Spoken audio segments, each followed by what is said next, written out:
Jika kamu menemukan video ini berarti Anda sangat tepat untuk belajar sejarah Indonesia.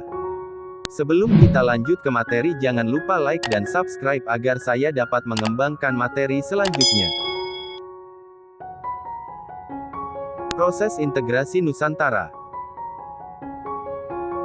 Yang pertama, peran ulama. Peranan para ulama dalam proses integrasi Nusantara antara lain sebagai berikut. Yang pertama, agama Islam yang masuk dan berkembang di Nusantara mengajarkan kebersamaan dan mengembangkan toleransi dalam kehidupan beragama.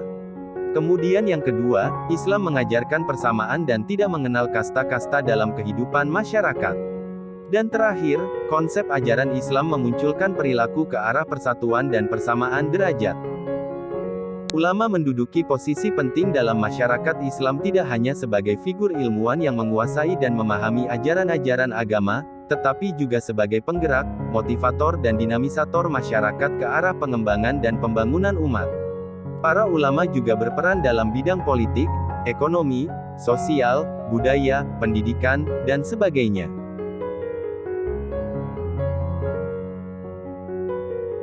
Selanjutnya yang kedua, peran perdagangan antar pulau. Pelayaran dan perdagangan antar pulau di kawasan Nusantara memiliki peran penting dalam proses integrasi bangsa Indonesia. Peranan tersebut terdapat 3 hal penting. Seperti, menghubungkan penduduk satu pulau dengan lainnya. Laut merupakan jalan penghubung sekaligus sebagai pemersatu penduduk yang tinggal di Kepulauan Nusantara. Misalnya, para pedagang dari Bugis berdagang ke Kalimantan, atau para pedagang dari Sumatera berdagang ke Jawa. Kemudian, proses percampuran dan penyebaran budaya satu daerah terhadap daerah lainnya. Setelah jatuhnya Malaka ke tangan Portugis tahun 1511, sebagian kegiatan perdagangan Nusantara dialihkan ke Aceh, Banten, Makassar, Gresik, dan lain-lain. Di kota-kota tersebut, seperti halnya di Malaka sebelum 1511, terjadi pertemuan antara berbagai suku bangsa.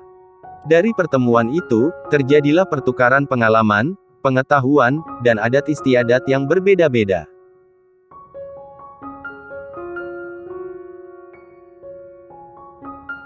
Selanjutnya peran bahasa. Bahasa Melayu digunakan hampir di seluruh pelabuhan-pelabuhan di Kepulauan Nusantara. Bahasa Melayu sejak zaman kuno sudah menjadi bahasa resmi negara Melayu atau Jambi. Para pedagang di daerah-daerah sebelah timur Nusantara, juga menggunakan bahasa Melayu sebagai bahasa pengantar. Pada mulanya bahasa Melayu digunakan sebagai bahasa dagang. Akan tetapi lambat laun bahasa Melayu tumbuh menjadi bahasa perantara dan menjadi bahasa pergaulan di seluruh Kepulauan Nusantara. Bahasa Melayu cepat berkembang di Nusantara karena hal-hal sebagai berikut. Bahasa Melayu digunakan hampir di semua pelabuhan-pelabuhan di Kepulauan Nusantara. Bahasa Melayu sejak zaman kuno sudah menjadi bahasa resmi negara Melayu, Jambi. Pada masa kejayaan Kerajaan Sriwijaya, bahasa Melayu dijadikan bahasa resmi dan bahasa ilmu pengetahuan. Para pedagang di daerah-daerah sebelah timur Nusantara, juga menggunakan bahasa Melayu sebagai bahasa pengantar. Pada tahun 1641 VOC merebut Malaka dan kemudian mendirikan sekolah-sekolah dengan menggunakan bahasa Melayu. Dengan demikian kedatangan VOC juga membantu mengembangkan bahasa Melayu. Itulah materi tentang proses integrasi Nusantara pada mata pelajaran sejarah Indonesia. Sampai jumpa di materi selanjutnya.